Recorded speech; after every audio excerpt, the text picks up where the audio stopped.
네, 지금부터는 정치권의 주요 이슈들 정리해 보겠습니다. 오늘은 김유정 전 민주통합당 의원, 정광재 전 국민의힘 대변인과 함께하겠습니다. 안녕하십니까? 안녕하세요. 네. 자, 이재명 정부 첫 국정감사가 시작부터 전방의 충돌로 시끄러웠습니다. 고성과 막말이 오간 어제 국감장 모습부터 함께 보고 오겠습니다. 네, 어제 법사위 국감에서는 민주당 출신 최혁진 무소속 의원이 조희대 대법원장 얼굴에 도요토미 히데요시를 합성한 사진을 들고 나와 논란이 불거졌습니다. 사법부의 권위가 바닥이 됐습니다. 대법원의 권위가 바닥이 됐습니다. 시민들이 인터넷에 이런 걸 올리고 있습니다. 네, 최 의원이 들고 나온 사진 아래에는 조요토미 히데요시라고 이름 붙여져 있습니다. 그러니까 조 대법원장을 임진왜란을 일으킨 도요토미 히데요시에 빗댄 겁니다. 또 과학기술정보방송통신위원회 국감에서는 인공지능 딥페이크 영상이 등장했는데요. 경각심을 일으키는 차원에서 페이크 영상을 하나 준비했습니다. 한번 보시죠. 7월 말쯤에 여의도 근처에서 둘이 만났다고 하더라고. 둘이 원래 아는 사이였나? 글쎄, 그건 잘 모르겠고. 그래서 둘이 뭐 했는데? 준석이었나? 그 시기에 국정기획이 있었잖아. 저도 AI 사업도 보고받고 그쪽에 관심이 많아. 아, 그래? 그래서 배경이야? 김장겸 의원이 배경훈 과학기술부총리와 이춘석 전 국회 법사위원장이 비밀 회동하는 듯한 상황을 AI 딥페이크 영상으로 만들어 재생한 건데 여당 의원들이 이에 항의하며 공방을 벌이다 결국 정회가 선포됐습니다. 관련 이야기 한 거 아니에요? 관련 이야기! 세우라고. 본인 잘못해도 되는 거예요? 들리잖아요. 들리잖아! 반말은 무슨 반말? 저 정회하겠습니다. 그런가 하면 국방위원회 국감에서는 내란이라는 단어를 두고 설전이 이어지다 욕설까지 오갔습니다. 법원의 형법 80지조의 내란죄에 대해서 판단이 나와야 공식 용어를 사용할 수가 있는 거예요. 장관은 정당 출신이어서 그런지 모르지만 내란이라고는 말을 지속적으로 사용을 하고 5,200만이 피해자입니다. 이게 이런 걸 가지고 내란이라 안 하면 뭘 가지고 내란이라 합니까? 그러니까 법적 근거가 없잖아요. 아니 법적 지금 근거가 있죠. 아니 당신이 뭔데 지금 사퇴를 하라는 거야? 그러니까 지금 법적으로 따지고 있는 거예요. 자, 왜 매번 그렇게 대들고 그걸 난동 부리는 거예요? 여러분들은 마이크 드릴 테니까 내란이라고 주장하시라고요.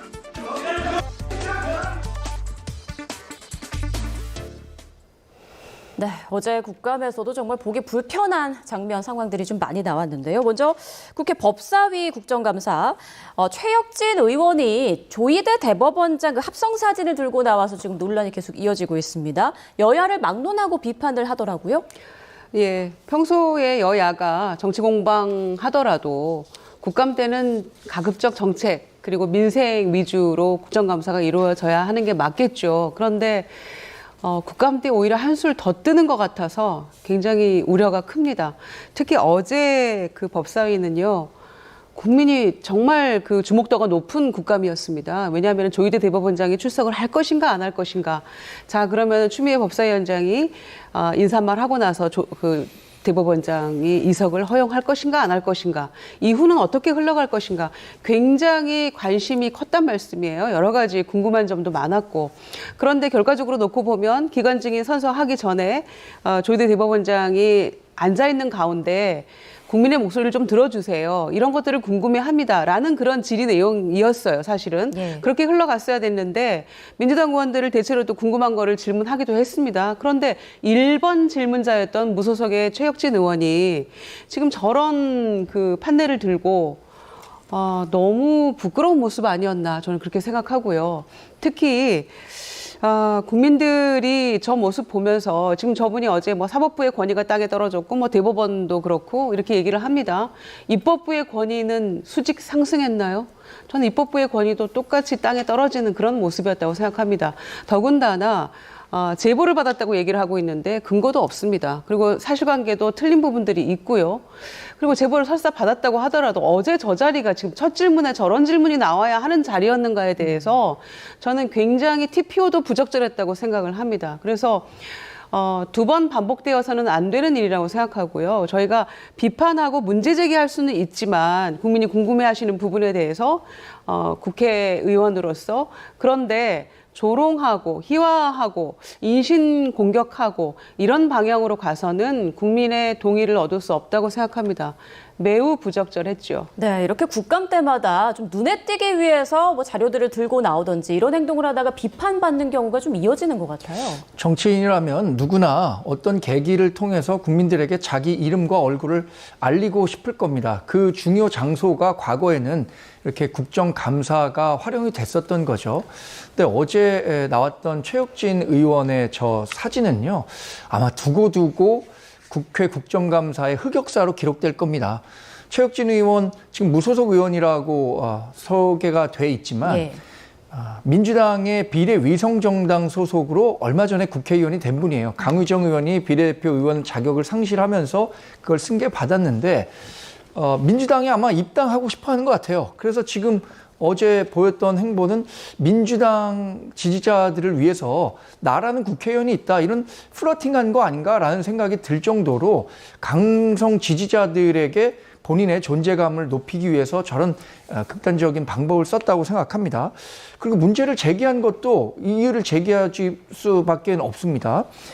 윤석열 전 대통령 시절에 대법원이 일본 대법원을 만들기 위해서 저렇게 얘기를 했다는 거예요. 그러면서 제기한 김모 씨라는 분이 일본 황실과도 깊은 관계가 있다고 하는데 이런 것들은 어디에서 어떤 식의 근거를 갖고 하는 말인지 묻지 않을 수가 없습니다.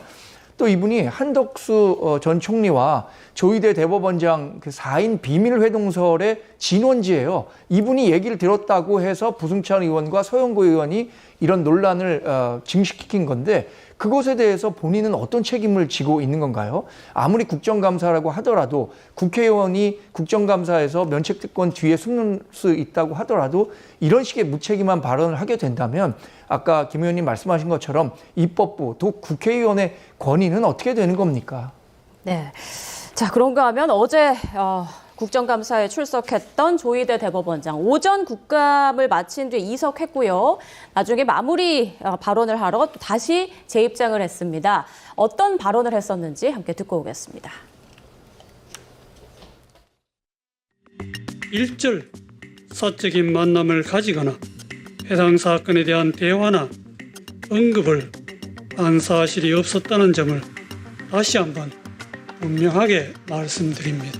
신속한 심리와 판결 선고의 배경에 관하여 불신이 있는 것 같아 안타까운 마음입니다. 개인적으로는 이와 관련된 불신을 해소하고 싶은 마음이 간절하기도 합니다. 저를 비롯한 12명의 대법관이 심리에 관여한 전원합의체에서 이루어졌고 그 전원합의체에서 심리되고 논의된 판단의 요체는 판결문에 모두 담겨 있습니다. 네, 국감 얘기는 잠시 뒤에 조금 더 자세하게 다뤄보도록 하고요. 지금 이재명 대통령이 민생 현장의 목소리를 듣기 위해 소상공인 등 시민들과 간담회를 열었습니다. 현장으로 가보겠습니다. 사실 이런 자리 하면 전 사실 매우 부담스러워요. 우리나라 경제 상황이 사실은 평균적으로는 나쁘지 않은데 압도적 다수의 사람들은 매우 힘들어해요. 왜 그럴까? 뭐 당연히 불평등 때문이죠. 예를 들면 주가가 막 엄청나게 오른다 그래도 많은 국민들이 거기서 뭐 체감하는 건 아니거든요. 또 뭐 경제가 분명히 1분기 마이너스에서 2분기 거의 제로에서 이제 3분기 되니까 0.91% 가까이 올라갔다는 건데 그런 거 보면 지표는 많이 개선되는데 숫자로는 현장에서는 여전히 힘들어하세요. 저는 정치라고 하는 게 보통 생각하면 뭐 어디 뭐 목소리 높여서 사태질하고 싸우는 거 생각하지만 정치의 본질은 사실 국민들이 지금보다는 더 나은 환경에서 살아갈 수 있게 하는 거잖아요. 그냥 민생, 국민의 삶. 민생 그러면 너무 막 식상한 단어이긴 한데 국민의 삶, 사람의 인생, 삶이라고 보면 정말로 중요한 일이죠. 근데 그 중에 제일 중요한 게 사실 경제 문제예요. 먹고 사는 문제. 과거에도 뭐 등 따시고 배부른 게 최고다라고 얘기하는 것처럼 먹고 사는 게 힘들면 정말 피곤해요. 그것도 상대적인 빈곤감도 있죠. 다른 사람들은 잘 사는데 나는 왜 이럴까. 어쨌든 그런 문제를 최소화하고 사람들이 좀 희망을 가지고 살아가게 하는 게 정치이고 뭐 누가 뭐라 하든 지금은 제가 최고 큰 책임을 지고 있죠. 그래서 사는 게 힘든 분들을 보면 제가 답답하고 뭐 책임감 이런 것 때문에 어깨도 많이 무거워지는 걸 느끼는데 또 한편으로 보면 있는 자원을 적절히 잘 배분해 가지고 효율성 높게 쓰면서 지금보다는 좀 낫게 만들고 있다는 거 생각하면 사실은 자부심도 생기고 보람도 있죠. 오늘 이 자리도 여러분들 사실 하실 말씀 정말 많으실 거예요. 뭐 제가 모든 문제들에 대해서 다 해결할 수도 없고 또 그러나 여러분들의 말씀을 듣고 또 가능한 방법들도 함께 논의해보고 또 여기 우리 주요 그 수석들 또 정책실장 포함해서 또 담당 장관까지 또 다 나오셨기 때문에 저를 포함해서 이분들한테 좀 뭐 질책할 게 있으면 하고 시정 요구할 거 있으면 하시고 제안도 하시고 좀 그런 시간을 가지면 좋겠습니다. 그리고 고난이라는 걸 가지면 점점 이렇게 현장으로부터 멀어지게 되거든요. 의도적으로라도 현장 속으로 또 우리 국민들 속으로 들어가서 치열한 삶의 현장을 느껴보고 또 얘기도 들어보고 하는 게 필요할 것 같습니다. 여러분들 터놓고 편하게 말씀하시고 지방에서 다양하게 좀 잘 구성하신 것 같아요. 패널들을. 지방에서 오시다는데 대한민국의 또 중요 과제 중에 하나가 지역균형 발전이죠. 지금 수도권 집값 때문에 좀 시끄러운데 사실 제일 근본적인 건 이제 수도권 집중에 있는 것 같아요. 물론 이제 자산 배분에 있어서 좀 문제가 있긴 하지만 근본적으로는 하여튼 한쪽으로 너무 몰리니까 생기는 문제이기도 합니다. 지역 균형 발전, 지방이 같이 사는 길은 또 뭘까? 이런 의견도 좀 많이 내주시고요. 특히 저 정책실장 계신데 저분이 저보다 힘이 현실적으로 더 세거든요. 네, 우리 금융위원장도 계시고 이 자영업 하시는 분들은 요새 빚 때문에 또 난리죠. 네. 저는 금융 문제에 있어서는 좀 더 지금보다는 좀 개혁적으로 접근했으면 좋겠다. 사실 숫자에 불과한데 좀 실물과는 좀 다르잖아요. 그래서 그건 정책적으로 조정 여지가 많고 특히 선진국들을 보면 못 갚을 빚은 신속하게 탕감해서 정리해버려야 그 밭이 묵은 밭 건부를 좀 걷어내면 새싹 돋는 것처럼 그렇게 될 수 있는데 우리는 한 번 빚지면 죽을 때까지 쫓아다니잖아요. 그래서 사회적으로 사실은 바람직하잖아요. 금융 문제, 부채 문제. 또 한 가지는 우리는 취업이 쉽지 않다 보니까 그게 전부 자영업에 많이 편입되어 있습니다. 우리나라가 전 세계적으로 자영업 비율이 엄청 높은 편에 속하거든요. 그래서 이게 최저임금도 못 버는 경우가 태반이다. 좀 어떠신지 모르겠는데. 저는 다 망했습니다. 예, 다 접었습니다. 예. 아, 그러셨어요? 큰일 났네. 이거 봉석천 선생 같은 분도 접고 이러면 안 되는데. 하여튼 가능한 방법을 좀 찾았으면 좋겠고요. 또 하나의 근본적인 심각한 문제는 양극화. 이 격차가 너무 심해요. 우리 사회가 가지고 있는 자원들이 너무 한쪽에 많이 쏠리면서 제대로 사용되지를 못하거든요. 누구는 없어서 못 쓰고, 누구는 남아서 안 쓰고, 못 쓰고. 그러니까 그 사회가 가진 자원과 기회들이 효율을 제대로 발휘하지 못하니까 사회 전체적으로 침체되거든요. 그래서 그렇게 되지 않도록 양극화 격차를 또 없앨 수는 없고 최소한으로 완화하는 거, 그 일들을 또 그건 정치가 해야 될 일이죠. 그런 얘기를 함께 나눠보고 실현 가능한 현실적인 정책들도 한번 같이 마련해 보면 좋겠습니다. 반갑습니다. 그런데 우리 사회자분, 내가 박수 쳤어요. 그런데 내가 분명히 대통령 들어오십니다. 일어서세요. 박수 쳤어요. 하지 말라고 그랬는데. 네, 이재명 대통령의 모두 발언 들어봤습니다. 디지털 토크 라이브라는 이름으로 경제 민생 분야와 관련해서 이제 토론이 이어질 예정인데요. 수도권 집값 얘기 그리고 금융 문제, 취업 문제까지 언급을 했고요. 오늘 여러분의 말씀을 듣고 가능한 방법을 함께 논의할 것이다. 이런 발언이 있었습니다. 여기에서 나오는 또 중요한 내용들은 정리해서 또 추후에 다시 한번 전해드리겠습니다. 자, 저희는 계속해서 국감 얘기해 보겠습니다. 어제 그 조희대 대법원장이 마무리 발언으로 한 내용들 두 분의 의견 좀 들어보고 싶은데 여권에서 제기한 한 전 총리 등과의 회동 의혹에 대해서는 전혀 사실이 아니라고 부인했고요. 그리고 이재명 대통령 공직선거법 상고심을 둘러싼 논란에 대해서는 직접 불신을 해소하고 싶다면서도 법적으로 지금 밝힐 수 없는 입장이다. 이런 말을 했습니다. 두 분 의견 들어보겠습니다.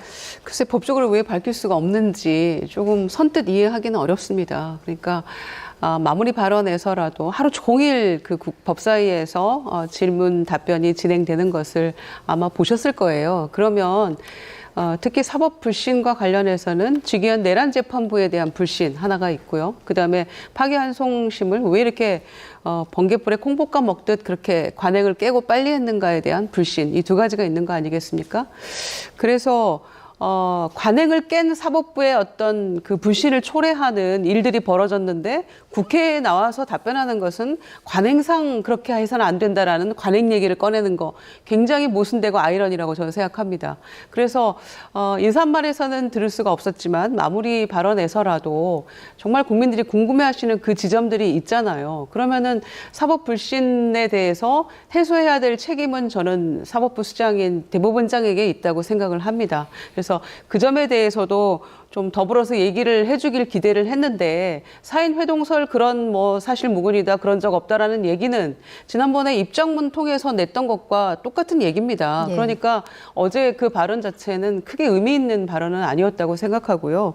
또 직접 해소하고 싶으면 하시면 되는 것인데 그렇게 말씀하셔도 법적으로 문제가 없습니다. 헌법 103조나 법원조직법 65조 예를 들어서 뭐 재판 독립 그다음에 뭐 논의 과정 얘기할 수 없다고 하는데 그 얘기를 개괄적으로라도 이런 방향이었습니다. 절차가 이런 의도에서 이렇게 진행이 됐던 겁니다라고 한마디 얘기를 했다 하더라도 왜 그렇게 말했냐라고 항의하고 비판할 국민은 한 분도 안 계신다라는 말씀드리고요.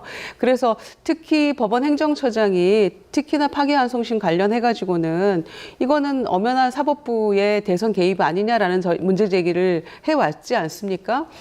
그런 점에서 거기에 대한 그 답변 혹은 변명의 이야기가 쭉 있어 왔는데 9일 동안 뭐 다 봤다 자료를 그렇게 얘기하다가 7만 페이지를 어떻게 9일 동안 다 봅니까? 라고 얘기하니까 로그인해서 전자문서로 봤습니다. 이렇게 얘기를 했어요. 그럼 로그 기록 주세요 했더니 안 줍니다. 그런데 어저께 새롭게 나온 답변은 뭐였습니까? 사실 4월 22일 날 배당은 됐지만 우리가 3월 28일부터 보고 있었어요. 그러니까 한 달 넘게 본 겁니다. 이거는 또 희한한 처음 있는 답변이란 말이죠. 그러니까 이렇게 행정처장의 답변이 오락가락 하니까 더군다나 신뢰가 회복이 안 된다는 측면에서 어제 굉장히 좋은 기회였는데 대법원장이 결국 이거를 놓치고 말았다라는 점에서 안타깝습니다. 네, 국민 불신을 해소할 수 있는 기회를 놓쳤다 이렇게 말씀하셨어요? 저는 어제 그 국정감사를 보면서 조희대 대법원장이 대법원장 사법부의 수장으로서 절제된 품격을 보여줬다고 생각합니다. 미셸 오바마가 이 선거전이 한창 치열해질 때 상대방의 정치 공세가 심할 때 비록 그들이 저열하게 가더라도 우리는 고상하게 간다. 이런 얘기를 했다고 하잖아요. 국회, 특히 민주당 주도로 사법부에 대한 망신 주기, 압박, 겁박 이런 것을 하고 있음에도 불구하고 조희대 대법원장은 국회의 관행을 중시해서 참석을 했고요. 이석하지 못하는 상황에서 본인에 대한 조리돌림이 한창 진행됨에도 불구하고 그 자리를 꿋꿋이 지키면서 최소한의 품격을 보여줬다고 생각합니다. 또 하나 뭐 사법 불신과 관련한 이야기를 자꾸 민주당이 합니다. 그런데 그 사법 불신을 실제로 조장하고 있는 그곳이 어딥니까? 그 민주당이 스스로 만들어내서 사법부에 대한 훼손을 이끌어내고 그에 따라 조희대 대법원장의 사퇴 또는 탄핵으로 가기 위한 빌드업을 하고 있는 것 아닙니까? 이번 국정감사도 그런 정치적 공세의 일환으로 활용되고 있다는 점에서 대단히 아쉽습니다. 어제 대법원이 이런 설명을 했습니다. 왜 그것이 그렇게 빨리 나올 수밖에 없었는가에 대해서 저는 뭐 당시에도 얘기했었다고 생각하지만 이번 답변서에서 명확하게 얘기한 거죠. 1심과 2심의 법리적 해석이 완전히 엇갈렸고요.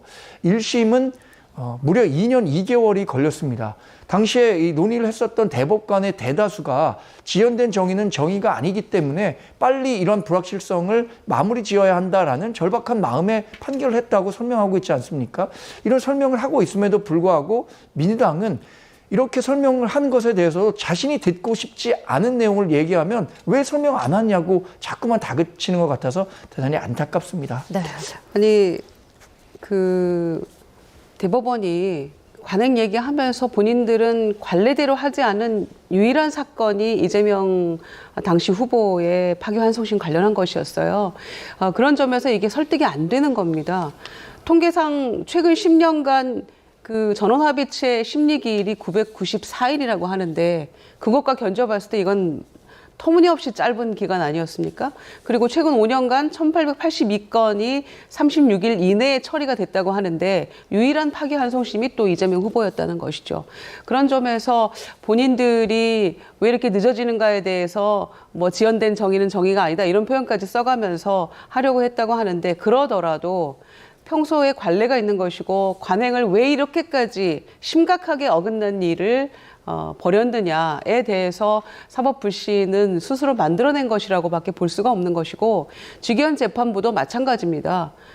듣도 보도 못한 시간 계산해가지고 구속기를 본인들 마음대로 바꾼 거 아닙니까? 그리고 전무후무 유일한 사례였지 않습니까? 그러니까 관행은 스스로 사법부가 다 깨놓고 국회 보고 자꾸 뭐라고 합니다. 그조차도 국민들이 쉽게 받아들일 수 없는 저는 해명이었다고 생각합니다. 네, 어제 정청래 민주당 대표는 조희대 대법원장이 비겁하고 오만했다라고 지적했고요. 송원석 국민의힘 원내대표는 조 대법원장 감금 사태라고 규정하면서 이재명 대통령에게 입장을 밝히라고 요구했습니다. 이제 국회 법사위는 내일 대법원 이제 현장 국감을 예정하고 있는데 국민의힘도 가는 건가요? 어떻습니까? 뭐 아직 그 불참하겠다는 이야기는 듣지 못했습니다. 예. 근데 현장 국감이라는 게 정말 사상 초유에 있는 일입니다. 법사위가 추미애 그 법사위원장이 이 위원장을 맡은 이후에 지금 국감을 비롯해서 과거 청문회를 진행하기까지 사실상 민주당을 위한 그 법사위원회로 전락했다라고밖에는 볼 수 없을 것 같고요. 내일도 또 조희대 대법원장을 상대로 어떠한 질의를 할 수 있을지는 모르겠습니다만 저는 아까 말씀드린 것처럼 조희대 대법원장이 절제된 대응을 통해서 지금의 상황에 대해서 국민들이 충분히 판단할 기회를 줄 거라고 생각합니다. 과연 이 사법 신뢰를 흔들고 있는 사람이 누군가, 사법부가 흔들고 있는 거냐 아니면 민주당이 흔들고 있는 거냐, 이 부분에 대한 판단은 이런 상황들을 지켜보시는 국민께서 하고 계실 거라고 생각합니다. 내일 대법원 현장 국감에서는 어떤 부분을 집중적으로 좀 파고들까요? 그러니까 두 가지 크게 보겠다라고 하고 있는 건데 천대엽 행정처장께서 로그인해서 전자문서로 다 봤다. 그렇게 그 증언을 한 바가 있기 때문에 그 로그 기록에 대해서 좀 살펴보겠다는 겁니다. 실제로 그 기록을 들여다보는 흔적이 있는 것인지. 그런데 이제 그거는 대법원에서 뭐 비밀번호든 뭐든 이렇게 뭔가 해제를 해줘야만 볼 수 있는 거라서 현장 상황이 어떻게 될지는 또 지켜봐야 될 것 같고요. 특히 대법원 증언과 관련해서 대법원에서 1조 한 4천억 원 이상이 들어갑니다라는 얘기를 하는데 대법관 한 명당 75평의 어떤 그 사무실을 차지하고 있고요.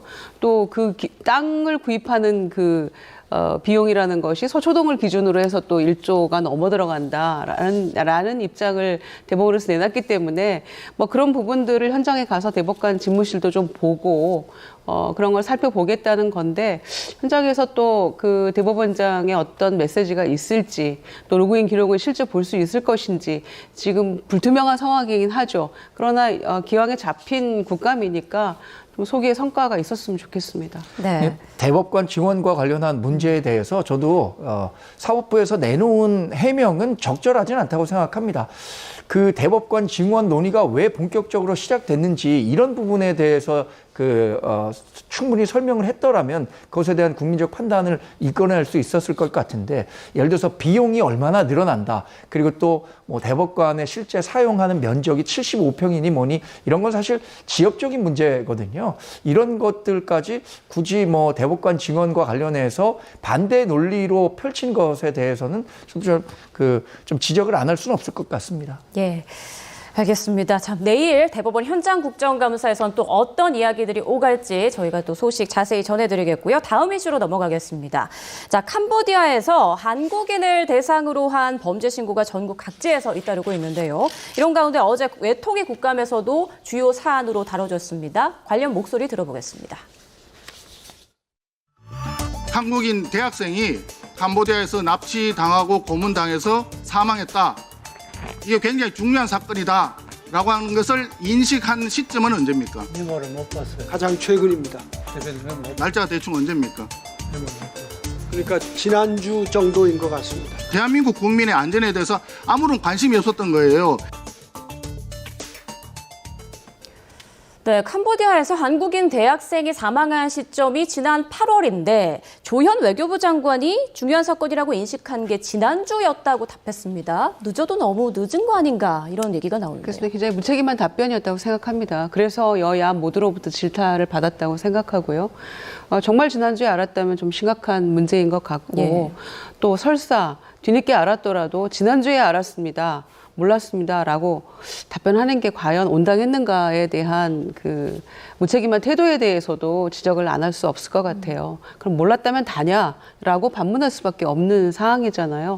더군다나 외교부의 수장으로서 우리 국민이 지금 실종되고 또 사망에 이르고 이런 일들이 심각하게 벌어지고 있고, 특히 작년에 한 해만 해도 220건이고 올해가 급증해가지고 8월까지 해서 벌써 잡히는 것만 해도 330건 뭐 이렇게 되고 있는 거 아닙니까? 그러나 지금 통계적으로 안 잡히는 것들이 훨씬 많을 것 같아요. 그런 점에서 이 문제의 심각성이 매우 크다라고 생각하는데, 외교부에서 입장문 내고 뭐 한 걸 보니까 이 실종되고 이런 이 청년들 혹은 뭐 청년 아닌 뭐 30, 40대도 있습니다만은 잠재적인 뭐 보이스피싱 가해자다 뭐 이런 식의 또 입장문을 냈더라고요, 며칠 전에. 그러니까 도대체 외교부가 이 사안을 어떻게 바라보고 있는 것인지, 이 현실적으로 이 문제를 해결할 어떤 의지는 있는 것인지, 대안은 있는 것인지, 여기에 대해서 질타를 안 할 수가 없는 그런 답변들이 지금 나온 겁니다. 그래서 뭐 여행 제한 지역으로 조금 우선 뭐 허가 지역으로 좀 지정을 하든지, 외교부가 당장 할 수 있는 것들이 좀 있잖아요. 그런 것들에 대해서 지금 전혀 대안이 모색되고 있는 것 같지가 않아서 굉장히 우려가 컸고요. 이거는 뭐 코리안 데스크를 그쪽 경찰 내부에 뭐 만든다랄지 뭐 이런 얘기들 막 여러 가지 지금 대안들이 나오고 있는데, 실질적인 해결책이 될 수 있을 것인가, 얼마나 지금 실종됐는지에 대한 통계조차 제대로 안 잡히고 있는 것 같아서 그런 것들이 지금 가장 염려가 되는 부분이고요. 이거는 외교부, 행안부, 뭐 법무부, 국정원 할 것 없이 TF를 마련한다고 하는데, 총체적으로 전 부처가 여기에 지금 총력을 기울여야 되는 게 아닌가, 외교력, 수사력 총동원해야 되는 그런 시점이 아닌가 생각합니다. 네, 오늘 이 대통령도 국무회의 모두 발언에서 관련 언급을 했었고, 그런데 정치권에서는 책임 소재를 두고 또 약간의 내탁 공방이 벌어지는 것 같습니다. 민주당에서는 지난 2년간 당국의 별다른 조치가 없었다라고 비판하고 있고, 국민의힘에서는 지금 석 달째 주 캄보디아 대사가 공석인 부분을 지적하고 있더라고요. 국가가 왜 존재하는가? 국가는 국민의 생명과 안전, 재산을 지키기 위해서 존재하는 것이죠. 그런데 지금 불거진 캄보디아 사태와 관련해서는 우리 국가가 그동안 무슨 일을 했었는가라는 부분에 대해서 근본적인 질문을 안 할 수가 없는 사안입니다. 그런데 지금 이재명 대통령이 취임한 지가 4개월이 지났습니다. 과거 윤석열 정부 때도 뭐 민주당이 얼마나 전 정부 탓을 하는 윤석열 전 대통령 정권에 대해서 비판했었습니까? 지금도 전 정권 탓하고만 있다면 그러면 말이 안 되는 거죠. 사실 지금 얘기하신 것처럼 범부처가 빨리 TF를 만들어서 사태 해소에 나서야 한다고 생각합니다. 특히 우리나라와 비슷한 문제를 겪었던 인도, 말레이시아는 지금 국가적으로 이런 대응에 나서서 당시에 그 지역에서 구류된 사람들을 직접 구출해 오는 성과도 거둔 것으로 알고 있는데 지금 정치권에서는 이렇게 남탓 공방에 앞서서 앞으로 어떻게 이런 일들을 막을 수 있는가에 대한 논의가 우선돼야 한다고 생각하고요. 지금도 캄보디아에 가면 텔레마케터로 한 달에 얼마를 벌 수 있다라는 광고 문구가 인터넷에 버젓이 다닌다는 거 아닙니까? 이런 문구부터 일단 없앨 수 있도록 뭐 과기부든 방통이든 역할을 해서 이 사건이 더 번지지 않도록 노력하는 그런 노력이 필요하다고 생각합니다. 네. 정말 발빠르게 움직여야 되는 그런 사안인 것 같은데 국회 외통위가 오는 22일이죠. 캄보디아 수도 푸놈펜에서 현장 국감을 진행할 예정이라고 하더라고요. 이건 좀 어떤 방식으로 진행이 될까요? 글쎄요, 지금 대사도 없는 예. 상황이니까 뭐 현지 대사관에 한 15명 직원이 있다고 하는데 이 사건과 관련해서 지금 그 담당할 수 있는 사람은 3사람 정도라고 해요. 그러니까 뭐 뭐를 해도 역부족이겠죠. 그러니까 대사 없는 상황에서 지금 국감이 진행이 될 텐데 뭐 이런 종류의 범죄 단체가 파악된 것만 해도 한 50여 개 된다고 합니다. 그러면은 더 많은 지금 드러나지 않은 범죄 단체도 굉장히 많겠죠. 그래서 전문가들 얘기하는 거는 캄보디아 당국에서도 이게 지금 외국인에 의한 외국인에 대한 범죄이기 때문에 자국민에 대한 어떤 범죄보다는 우선순위가 좀 처진다는 거죠. 그러니까 여러 가지 구조적인 문제들을 많이 가지고 있더라고요. 이 범죄 수익이 뭐 GDP의 몇 프로에 해당되기 때문에 어떤 의미에서는 좀 외면하고 있다. 이런 뭐 얘기까지 나오고 있는 마당이니까 그런 구조적인 문제까지를 종합적으로 봐서 국감이 진행되어야 될 것 같고요. 실종된 지금 우리 국민들을 어떻게 해서든지 신속하게 지금 국내로 송환해야 된다라는 대통령의 의지도 지금 오늘 밝힌 바가 있기 때문에 그런 것들을 담아서 현실적으로 해결할 수 있는 방안들을 마련하지 않는다면 가서 보는 것만으로는 국감에 실익이 없다고 생각합니다. 네, 보여주기가 아니라 정말 현실적인 해결책이 마련돼야겠다라는 말씀까지 들어봤습니다. 자, 그다음 이슈로 좀 넘어가 보겠습니다. 지난해 비상계엄 전후 모습이 생생하게 담긴 대통령실 CCTV가 어제 처음 공개됐는데요.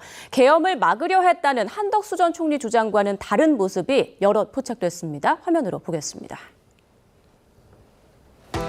네, 먼저 계엄 선포 직전 상황인데요. 김용현 전 장관이 손가락 4개를 펴고 박종준 전 경호처장에게 무언가 말을 합니다. 국무회의 의사 정족수에 더 필요한 국무위원 4명을 가리킨 것으로 추정되고 있습니다. 그리고 한 전 총리가 송미령 장관에게 출석 독촉 전화하는 모습도 포착됐습니다. 이후 국무위원들이 모이자 윤석열 당시 대통령은 비상계엄 선포를 하러 자리를 뜨는 장면도 보이고요. 한 전 총리는 고개를 끄덕이는 장면도 보입니다. 윤 전 대통령은 회의 당시 최상목 전 장관에게 문건 하나를 건넸는데요. 문건에는 국회 자금 차단, 국가 비상입법기구 예산 지시 등이 담겨 있었습니다. 문건 내용을 보지 않았다고 증언한 최 전 장관의 주장과 배치되는 모습이죠. 그리고 계엄 선포가 끝난 뒤 윤 전 대통령은 이상민 전 장관에게 전화하는 모습의 손동작을 하는데요. 언론사 단전단수 조치로 추정된다고 특검은 판단했습니다. 이 지시사항을 논의하기 위해서였을까요? 한 전 총리와 이 전 장관의 독대는 다른 국무위원들이 회의실을 떠난 뒤 16분 동안 이어졌고요. 그리고 미소 짓는 이 전 장관의 얼굴도 CCTV에 고스란히 담겼습니다. 네, 무엇보다 한 전 총리가 주장했던 것과 굉장히 배치되는 그런 모습들이 많이 드러났어요. 그러니까 모두가 새빨간 거짓말이었다라는 것을 저희가 여실히 볼 수 있는 그런 장면이었다고 생각하고요. 법원에서 이제 비밀, 3급 비밀이었나요? 그래서 그 고민하고 판단하겠다라고 했는데 저 CCTV 영상이 없었다면 한덕수 전 총리나 최상목 전 부총리의 거짓말을 우리가 어떻게 알 수 있었겠습니까? 본인들은 시침이 뚝 떼지 않았습니까? 특히나 한덕수 총리는 그 뒷주머니에서 발견된 문건 뭐 언제 어떻게 들어갔는지도 모른다 했는데 본인이 뒷주머니에 집어넣는 거 다 나왔고요. 최상목 부총리 같은 경우에도 3번으로 접혀 있는 거를 그냥 그 참모에게 전달했다 이렇게 거짓말 하지 않았습니까? 그랬는데 펼쳐진 문건을 직접 보면서 얘기하는 게 나와버렸으니까 본인들이 이제 무슨 말로 이 국면을 타개할지 지켜볼 문제인 것 같고요. 특히나 국무위원들 모두가 반대했고 본인도 반대했다라고 얘기했던 한덕수 전 총리의 경우에는 적극적으로 말리는 모습이 전혀 눈에 보이지가 않습니다. 너무나 평온하고 웃고 머리 맞대고 의논하고 이런 모습만 보였어요. 그러니까 굉장히 평화로운 모습이 보였고 벌떡 일어나서 이제 일어서는 그 전 대통령의 모습을 보면서 그때 아마 계엄 선포하러 가는 길이었겠죠. 예. 그냥 자리에 앉아서 고개 끄덕이며 앉아 있지 않았습니까? 그러니까 목숨 걸고 말렸어야 될 국정의 2인자로서 본인이 말렸다라는 것, 반대했다라는 것이 어떤 의미였는지 그냥 말로 저는 반대입니다. 안 될 것 같은데요. 이렇게 하고 끝났다는 건지. 그래서 결과적으로는 국무위원들을 다 소집해가지고 이 불법 계엄의 어떤 절차적, 형식적 정당성을 확보해 주는데 본인이 총력을 다했던 게 아닌가라는 모습을 저희가 CCTV를 통해서 보고 있다고 생각합니다. 네, 특검은 CCTV 영상을 토대로 한 전 총리가 내란을 방조했다고 보고 있고요. 한 전 총리는 여전히 비상계엄을 막으려 했다라는 입장인 걸로 전해지고 있습니다. 한덕수 전 총리가 헌법재판소 증언 과정에서 정상적인 국무회의는 아니었다 이렇게 얘기를 했습니다. 또 국회에 출석해서도 자신은 반대한다는 입장을 밝혔음에도 불구하고 말릴 수 없었다 이런 얘기를 했는데 공개된 영상만 놓고 보면 한덕수 전 총리가 그동안 해왔던 설명이 과연 얼마나 진실에 부합했는가 이런 의문을 가질 수밖에 없을 것 같습니다. 그리고 역사적으로 45년 만에 그것도 21세기 대한민국에서 계엄을 선포하려고 하는 대통령에 대해서 당시에 참석했었던 국무위원들이 저 정도 모습밖에는 보이지 못했다라는 것에 대해서도 저는 사실 개인적으로는 굉장히 실망했습니다. 그때 당시에 많은 사람들이 정말로 더 윤석열 전 대통령에게 강하게 어필하고 바짓가랑이라도 잡고 계엄을 하지 못하게 했었어야 하는 것 아니냐라는 그 세간의 얘기도 나오고 있거든요. 그런데 국정을 책임지고 있었던 국무위원들이 그런 모습은 보이지 못하고 오히려 이렇게 일부 용인하는 듯한 모습을 보인 것에 대해서는 대단히 안타까운 일이라고 생각하고요. 그 과정이 있기까지 국민의힘도 상당히 역할이 없었다고 할 수 없기 때문에 송구한 마음도 지울 수가 없습니다. 네, 앞서 김 의원님께서는 잠깐 언급을 해주셨는데 대통령실 내부 CCTV 영상은 이제 군사 기밀로 이제 정해져 있지 않습니까? 이렇기 때문에 일각에선 보안시설 내부를 중계하는 게 과연 적절한 것이냐 이런 좀 이의 제기도 하고 있는데요, 어떻습니까? 그래서 좀 개인적으로는요, 이런 부분에 대해서는 국민의 알 권리가 우선된다고 생각합니다. 45년 만에 있었던 계엄이고 이 계엄으로 인해서 현직 대통령이 헌법재판소의 탄핵 재판을 받게 됐고 결과적으로는 탄핵에 이르게 됐습니다. 그렇다면 그때 당시에 과정이 어떻게 있었는지 전원을 통해서는 일정 부분 추론할 수는 있겠지만 이렇게 영상을 통해서 보는 것만으로도 의미가 있다고 생각하고요. 군사정보와 관련한 부분은 저는 개인정보 식별 를 못하도록 한 부분 또 보안과 관련한 내용들은 충분히 편집이 됐을 것이라고 생각하기 때문에 더군다나 저게 일반적으로 대중에게 다 공개된 것이 아니라 법정에서 틀었다는 측면에서는 이렇게 문제 삼을 만한 내용은 아니라고 생각합니다. 네. 앞으로 관련 재판에 큰 영향을 미치지 않을까라는 생각이 들고요. 자, 윤석열 전 대통령 부부가요. 지난 2023년 프랑스 방문 당시 황당한 의전을 요구한 사실이 드러났습니다. 어제 국감 자리에서 나온 발언인데요. 직접 듣고 오겠습니다. 2023년에 프랑스 방문할 때의 이야기입니다. 당시에 윤석열 부부는 2회 프랑스를 방문합니다. 반려견을 동반하겠다라고 계획을 하면서 프랑스 공간에 요청을 합니다. 이에 맞춰서 의전을 준비해달라고 하지요.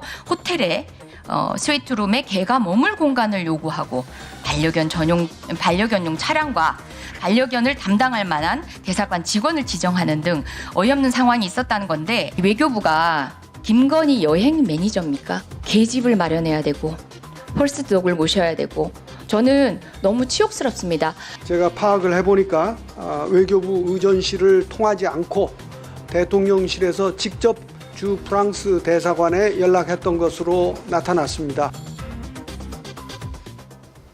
네, 지금 논란이 되는 부분이 크게 두 가지인 것 같습니다. 하나는 호텔 스위트룸에 반려견 전용차에 반려견을 담당할 대사관 직원까지 요구했다는 점. 그리고 이런 요구를 대통령실에서 직접 주 프랑스 대사관에 연락해서 했다는 점. 두 가지인데 어떻게 생각하십니까? 왜 외교부를 건너뛰었을까요? 본인들이 생각해도 너무 말이 안 되는 요구라서 그랬을까요? 아니면은 그냥 아무 생각 없이 그냥 대사관에 바로 요구를 했던 걸까요? 그조차도 저는 어떤 프로토콜이 여기에 해당되는지 이해할 수가 없고요. 근데 더 이상 놀랍지도 않습니다, 사실은. 왜냐하면은 안가나 심지어 종묘까지도 그냥 개인 마음대로 카페처럼 사용했잖아요. 그리고 해군 함정을 이용해서 술안주로 다금바리도 막 수송했잖아요. 그런 마당인데 뭐 개 좋아하는, 그리고 이 반려견 뭐 몇 마리였나요? 반려 몇 가지. 그랬던 이 윤석열 전 대통령 부부가 이런 일을 했다는 거에 대해서 더 이상은 뭐 충격받을 일도 없다라는 생각이고요. 외교부가 참 고생을 많이 했구나. 뭐 지금이야 이제 이 캄보디아 이 상황과 관련해 가지고 질타를 받고 있습니다만은 지난 정권에서 참 못할 일 많이 했구나라는 생각도 아울러 하게 되고요. 더군다나 그 외교부는 심지어 바이든 날리면 사태에 소송까지도 맡아서 하라고 하지 않았습니까? 외교부에게. 당사자는 지금 저렇게 신나서 다녔는데, 그런 마당이니까 참 우리 그 외교가 제대로 이루어졌겠는가라는 생각도 아울러 하게 되고요. 얼마나 이 외교부 직원들이 이런 상황 보면서 자괴감을 느꼈겠습니까? 그러니까 감옥에서 더 많은 반성이 요구되는 시점입니다. 네, 이재정 의원은 치욕스럽다라는 표현을 사용했는데 정 대변인께서는 어떻게 들으셨습니까? 유구무원입니다. 이런 일이 사실이었다면 대단히 부적절한 일이고요. 사실 반려견을 왜 그 순방 현장에 데려가야 하는지 그 부분에 대해서 이해하기가 어렵습니다. 뭐 흔히 우리 반려견 키우시는 분들이 우리 집 아들이다, 뭐 딸이다 이렇게 얘기를 하잖아요. 근데 국내 정상이 해외 순방 갈 때 아들, 딸 데려갑니까? 그 공무와 상관없는 일이라면 데려가지 않는 게 원칙 아니겠어요? 그래서 뭐 이런 것들이 정말 어디까지 실제로 이루어진 일인지에 대해서는 조금 더 파악을 해봐야 되는 것이지만 이런 의혹을 사고 있다는 것만으로도 대단히 부적절한 일이죠. 네. 자, 그리고 건진법사 전성배 씨의 정식 재판이 오늘 시작됐고 지금 진행되고 있는데 그간 입을 열지 않던 전성배 씨가 입을 열었습니다. 김건희 씨 측에 샤넬 가방과 목걸이 등을 전달했다라고 처음으로 인정했는데 앞으로 되게 의미 있는 발언인 것 같아요. 예, 그동안 계속해서 거짓말을 해왔었죠. 그거를 바꿔가지고 뭐 가방을 뭐 구두로 바꾸고 뭘로 바꾸고 웃돈 얹어서 두 차례에 걸쳐서 이렇게 했다는 거 아닙니까? 김건희 씨 그 일을 도왔던 행정관을 통해서 가서 애써서 바꿨던 그것들을 잃어버렸다 이렇게 얘기를 했었죠. 전달하지 않았다고. 그러니까 참 거짓말도 정성껏 꾸며서 했었는데 이제 진실을 실토한 것 같습니다. 그런데 거기에 또 토를 잘랐어요. 뭔가 부탁했던 건 아니기 때문에 알선수재는 아니다. 본인이 뭐 검사도 하고 판사도 하고 뭐 다 합니까? 본인이 뭐 이거 결정까지 하는 겁니까? 그런 점에서 이렇게 우리 사회를 혼란하게 하고 통일교와의 그 중간 가교 역할을 다 했던 거 아닙니까? 당원 뭐 가입하는 것도 그렇고 권성동 의원 돕는 문제도 그렇고 얼마나 여러 가지 역할을 전성배 씨가 했습니까? 그런데 이제 겨우 전달은 했어요. 그런데 뭘 부탁한 건 아니에요. 이 정도 가지고 뭐 수사가 많은 진척이 있었다라고 하기는 어렵겠습니다만 그래도 본인이 더 이상 이제 궁지에 몰려서 뭐 벗어날 길 없다라고 생각을 했던 모양이죠. 그래서 이제 겨우 이거 하나 시인한 것인데 아직도 갈 길은 멀다고 생각합니다. 네, 정 대변인께는 이 질문 드리겠습니다. 윤석열 전 대통령 측의 배희철 변호사가 SNS에 윤 전 대통령의 추석 연휴 말씀을 전한다면서 글을 올렸는데요. 그래픽으로 좀 내용을 같이 봤으면 좋겠네요. 자, 1.8평의 독방을 언급하면서 감옥이라는 생각보다 기도의 장소를 허락하심에 감사한다. 그러면서 여러분이 보내주신 편지와 성경을 읽고 묵상하며 기도했다. 이런 메시지를 남겼습니다. 한 개인이 감내하기 어려운 시련과 고통의 시기를 겪게 되면 종교에 의존하는 경우가 많죠. 윤석열 전 대통령도 아마 이 어려운 시기를 종교의 힘으로 극복하고자 하는 그런 생각이 있을 겁니다. 그래서 뭐 기도 열심히 하고 있다라고 얘기를 했는데 더불어서 본인 지지자들에게도 전하고 싶은 메시지가 있었던 거겠죠. 나는 이렇게 의연하게 이런 시련을 겪고 있으니 밖에 계신 분들도 자신을 지지하고 계신 분이라면 계속해서 지지를 보내달라라는 간접적인 메시지를 전한 게 아닌가 싶습니다. 그러나 그 윤석열 전 대통령을 지지하는 사람들의 글쎄 우리 국민의 비중 얼마나 될까 이 부분에 대해서는 스스로도 굉장히 좀 어려운 상황인 것을 자각하고 있지 않을까 싶습니다. 그래서 기도를 더 열심히 하는지도 모르죠. 김 의원님 생각도 들어볼까요? 글쎄요, 국민을 위해서 기도한다고 하는데 반성 없는 기도는 공허합니다. 그리고 국민들이 진짜 국민을 위해서 뭔가를 하고 싶다면 재판과 수사에 성실하게 임하는 겁니다. 이런 식으로 불량한 태도를 보이는 피고인으로서 국민 위해 기도한다고 하면 국민들이 전혀 반갑지 않은 소식이기 때문에 재판과 수사에 성실하게 임해 주시기를 부탁드리겠습니다. 네, 오늘도 좀 씁쓸한 주제가 많은 전국 이슈들 짚어본 상황이었습니다. 두 분과는 여기서 인사 나누겠습니다. 김효정 전 민주통합당 의원, 정광재 전 국민의힘 대변인과 함께했습니다. 고맙습니다.